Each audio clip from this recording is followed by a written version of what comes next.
Donc, comme je disais tantôt dans Actes chapitre 19, on a vu comment est-ce que, lorsqu'Apollos était à Corinthe, l'apôtre Paul a eu à questionner la foi de certains disciples, a eu à les, on va dire, a eu à les éprouver en ce qui concerne la véritable foi, en ce qui concerne la nouvelle naissance.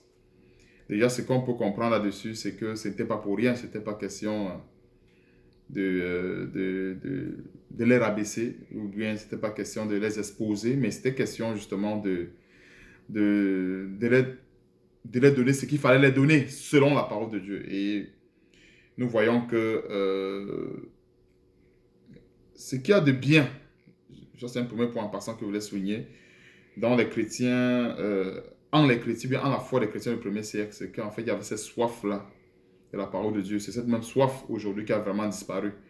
Alors nous voyons que lorsque l'apôtre Paul les a confrontés en ce qui concerne la puissance du Saint-Esprit, eux-mêmes ont compris qu'en fait il y avait une nécessité. Okay? Ce n'est pas écrit forcément dans la Bible, mais quand nous voyons que par la suite, l'apôtre Paul les a baptisés, ça veut dire qu'ils ont accepté. Parce que pour accepter que quand tu es baptisé, il faut accepter la doctrine de cette personne, il faut accepter l'enseignement. Et l'apôtre Paul les a exposés les Écritures telles qu'ils étaient. Ils ont compris qu'en fait, leur foi ou le baptême qu'ils avaient reçu était seulement au niveau de Jean.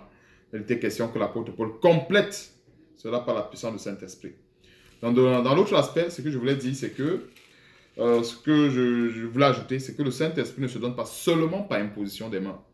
Donc, il faut qu'on note ceci. En général, la puissance de Dieu, la délivrance, c'est Dieu qui donne. Et Dieu passe par n'importe quel moyen. C'est-à-dire, il n'a pas un moyen X ou Y déjà prédéfini où Dieu va passer pour de la délivrance. Donc, même si Dieu envoie un guide spirituel à quelqu'un, même si Dieu conduit quelqu'un vers un guide spirituel, vers un évêque, comme le dit la Bible, cette personne a tout simplement le devoir de conduire la personne à la source, qui est Jésus-Christ.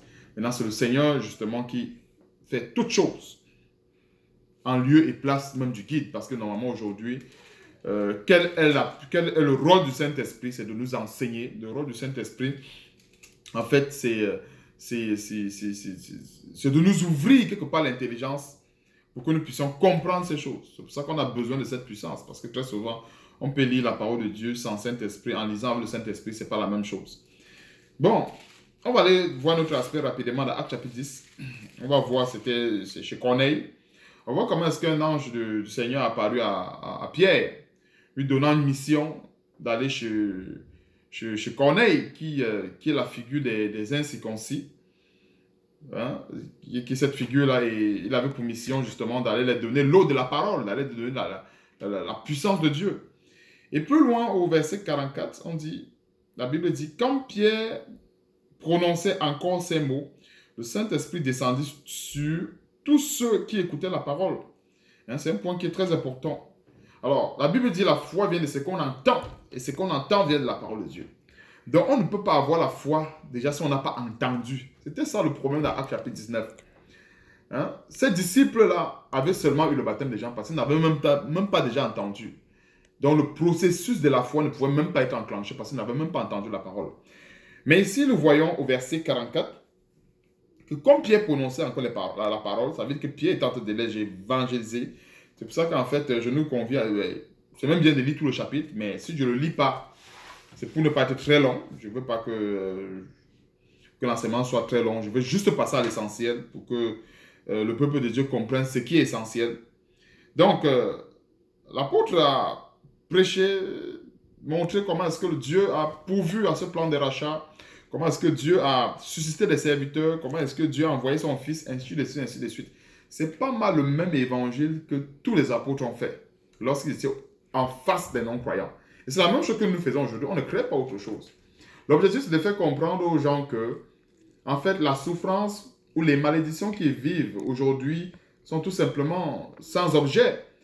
Parce qu'il y a une personne qui a donné sa vie, qui est Jésus-Christ, pour les racheter de cette malédiction-là. Donc, verset 46, je vais sauter un peu. Car il les entendait... verset 45, autant pour moi, je ne vais pas sauter. Verset 45. Tous les fidèles circoncis qui étaient venus avec Pierre furent étonnés de ce que le don du Saint-Esprit était aussi répandu sur les païens. Donc voilà encore une preuve irréfutable que le mur de l'inimitié était brisé. Le voile dans le temple était déchiré. Il n'y avait plus ni juifs, ni grecs, ni païens, ni... C'était déchiré. Et c'était à ce moment qu'ils avaient la confirmation exacte. N'oublions pas que c'est ici là qu'on voit les premières manifestations du Saint-Esprit. On voit la puissance du Saint-Esprit se dégager. Donc, le témoin, bien ce qui témoignait cela, c'est qu'on on les entendait parler en langue et glorifier Dieu. Verset 46. Verset 47. Alors Pierre dit, est-ce que Pierre a dit par exemple que non, ça suffit? Comme il parlait déjà en langue, c'est bon. Il manifeste la puissance et le Saint-Esprit va les enseigner. C'est bon, on arrête là. Non. Ils avaient reçu la puissance, mais est-ce qu'ils avaient été baptisés d'eau? Le verset 47 va nous répondre. Alors Pierre dit, peut-on refuser l'eau du baptême? C'est clair. C'est l'eau du baptême. Donc voici l'eau que Jésus-Christ notre Seigneur parlait en Jean chapitre 3. Quand il disait qu'il fallait naître d'eau et d'esprit, voici la réponse ici dans Actes chapitre 10 verset 47.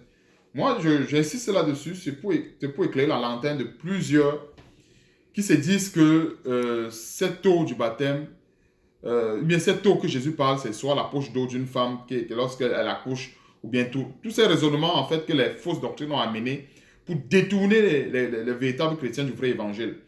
L'eau du baptême dont il est question, l'eau dont il était question dans Jean chapitre 3, que le Seigneur a parlé, c'est l'eau du baptême.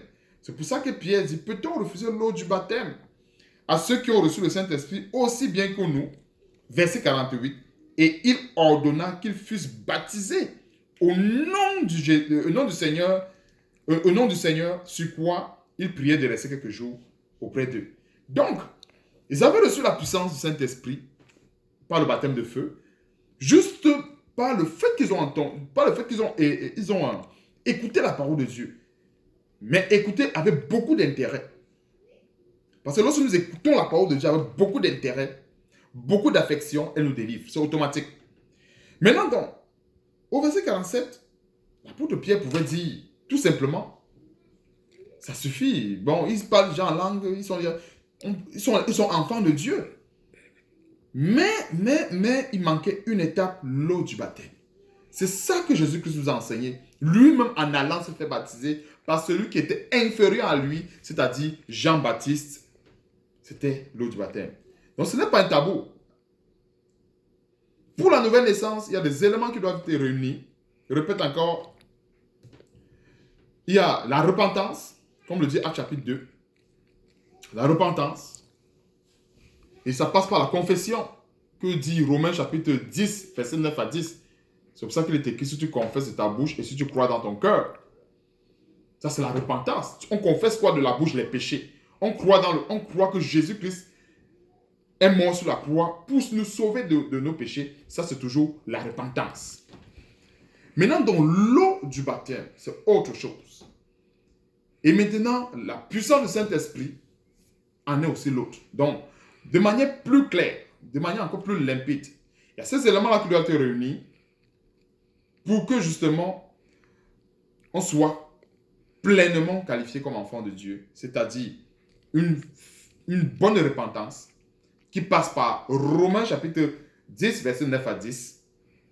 C'est-à-dire, on confesse de sa bouche ses péchés, on croit que Jésus-Christ est mort, parce que la Bible dit au verset 10 que c'est en confessant du cœur qu'on parvient, c'est en confessant c'est en croyant du cœur autant pour moi qu'on parvient à la justice, et c'est en confessant de la bouche qu'on parvient au salut selon ce que dit l'Écriture. Bon, l'objectif n'est pas de réciter en ce verset, c'est juste pour montrer en fait le processus. L'apôtre Paul veut tout simplement nous montrer qu'en fait, pour se repentir véritablement, il faut confesser, il faut ouvrir la bouche, il faut parler.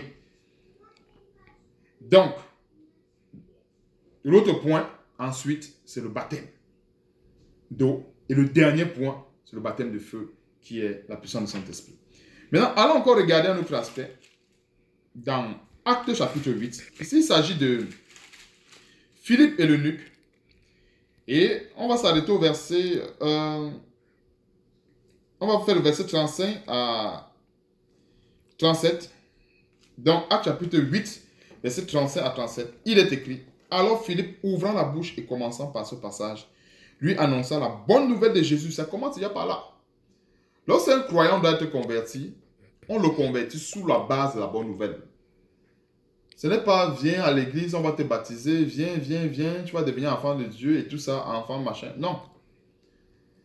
Et très souvent, avant d'aller loin avec une personne dans la conversion, il faut déjà commencer par l'évangile. Parce que plusieurs se sont convertis sous des mauvaises bases.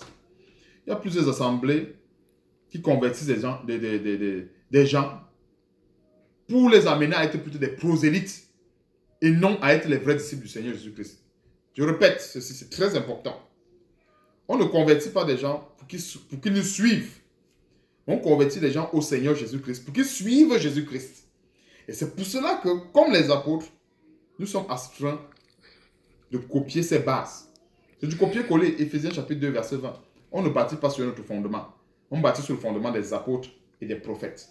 Donc, nous voyons aussi que, au verset 35, alors Philippe ouvrant la bouche et commençant par ce passage, il lui annonça la bonne nouvelle de Jésus. Ça commence par là. Ce n'était pas une affaire, si tu crois en Jésus, tu vas prospérer. Si tu crois en Jésus, ton fonds de commerce va exploser. Si tu crois en Jésus, les sorciers de ton quartier vont mourir. Si tu crois en Jésus, les sorciers... Non. On expose la bonne nouvelle qui n'a rien à voir même avec notre vie, qui n'a rien à voir directement, je précise bien directement, avec notre vie personnelle. Quand je dis la bonne nouvelle, c'est ce pourquoi Jésus-Christ est mort et ce pourquoi il est venu sur la croix. On a besoin de connaître ça avant d'aller se baptiser.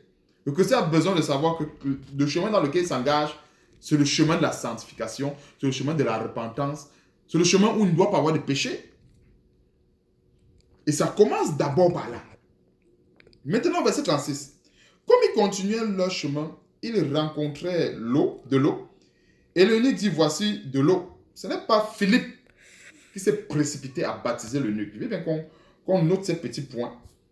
Philippe, s'il avait un esprit religieux, si c'était vraiment un esprit religieux, il pourrait dire, bon, voilà l'eau, je vais te baptiser. Non.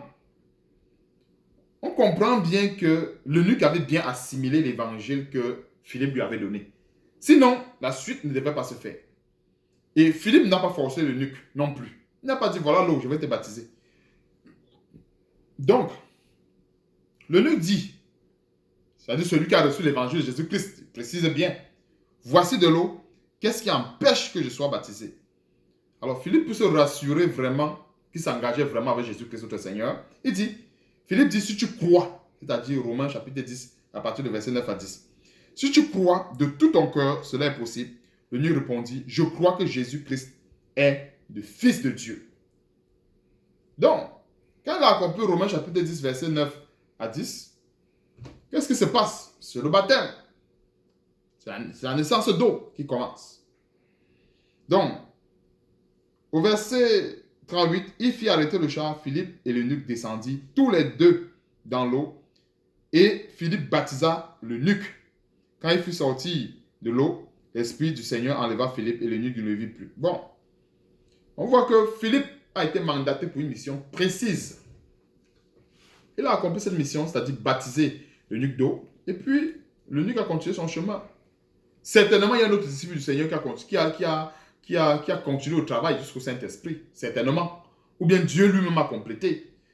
D'après, on a même vu que dans Actes chapitre 10, les fidèles, les païens, autant pour moi qui étaient chez Corneille, n'avaient pas reçu d'imposition des mains. Dieu lui-même les a baptisés. Mais pourquoi est-ce que j'ai tenu à ce qu'on entre profondément dans les actes des apôtres? C'est pour comprendre en fait comment est-ce qu'ils fonctionnaient. Parce que les apôtres, ce sont ceux-là qui ont vu le Seigneur travailler. Ils n'ont pas entendu, ils ont vu. C'est-à-dire ils ont marché avec le Seigneur, ils ont mangé avec lui. Ils ont vu et ils ont écouté les enseignements du Seigneur. En fait, ce sont les gens les plus fidèles dans la foi que nous devons imiter, à part Jésus-Christ. C'est pour ça que Jésus-Christ, c'est le modèle parfait. Un. Les apôtres, deuxième modèle parfait. Et c'est pour ça qu'en fait, quand nous regardons Jésus-Christ lui-même, il nous a montré le chemin de la repentance, également, passant par le baptême. Parce que lorsqu'il passe dans les rangs des pécheurs pour se faire baptiser par Jean-Baptiste, il s'est fait identifier comme un pécheur. comme une personne qui va être repentie, qui doit être repentie, comme une personne qui doit se dépouiller de ses péchés, justement pour recevoir la puissance. Donc, c'est alors là qu'il s'est fait baptiser, afin que les choses soient justes et équitables pour tous. Donc, c'est ici, je ne veux pas être plus long que ça. C'est ici que je vais terminer. Mais pour résumer, ce qu'on peut noter, pour qu'il y ait une nouvelle naissance, comme le dit Jean chapitre 3, on doit noter qu'il doit y avoir 3 choses, à savoir la repentance des péchés. Et quand on parle de la repentance des péchés, ça passe par la confession. Donc, de manière palpable, de manière concrète, on se repent de ses péchés. Et attention, lorsque pour le baptême en général, c'est toujours préférable de se laisser conduire par le Seigneur via la puissance du Saint-Esprit. Et ayons foi que Dieu enverra quelqu'un. Comme Philippe, l'eunuque n'avait pas, ou bien comme Pierre a envoyé Corneille. Ayons foi. On a des exemples dans la Bible. Et Corneille n'a pas cherché un homme au hasard qui devait le baptiser ou qui devait lui donner la parole et tout, ou l'eunuque. Non. Je crois fermement que si quelqu'un qui écoute cette vidéo a soif de recevoir la vraie parole de Dieu, qui commence à chercher Dieu dans son cœur, alors Dieu va lui-même ouvrir la voie. Lui-même, Dieu va ouvrir la voie. Et très souvent, quand on parle de chercher Dieu, ne pas chercher Dieu pour des motifs impurs. Je parle bien chercher Dieu parce que non seulement on veut se dépouiller et on veut être semblable à lui. Je ne crois pas qu'un chrétien, une personne qui veut vraiment être semblable à lui, c'est-à-dire être saint comme lui-même, la Bible dit qu'il est saint, se dépouillant chaque jour de la souillure du monde, renouvelant son intelligence par la parole de Dieu, Dieu se révélera à cette personne. Donc, en fait, c'est pour démolir aussi cette doctrine, bien ces faux enseignements qui prônent le fait que quand on confesse le Seigneur Jésus-Christ, on est sauvé et tout le reste. Non. Ou qu'on est sauvé, je ne sais pas, pour toujours et tout le reste. Mais je voulais me limiter uniquement à la nouvelle naissance, à savoir, il y a 3 éléments, encore une fois, de plus qui doivent être réunis: la repentance, le baptême et la puissance du Saint-Esprit. Selon que Dieu aura conduit la personne, bien selon que Dieu aura voulu dans la vie de la personne, dès que ces 3 choses sont réunies, alors on est véritablement enfant de Dieu. Donc, frères et sœurs, je ne vais pas être plus long que ça et soyons bénis. J'espère que cette vidéo aura contribué quelque part à augmenter la foi d'une autre personne, du bien de quelqu'un que frère de par le monde. Amen. À plus.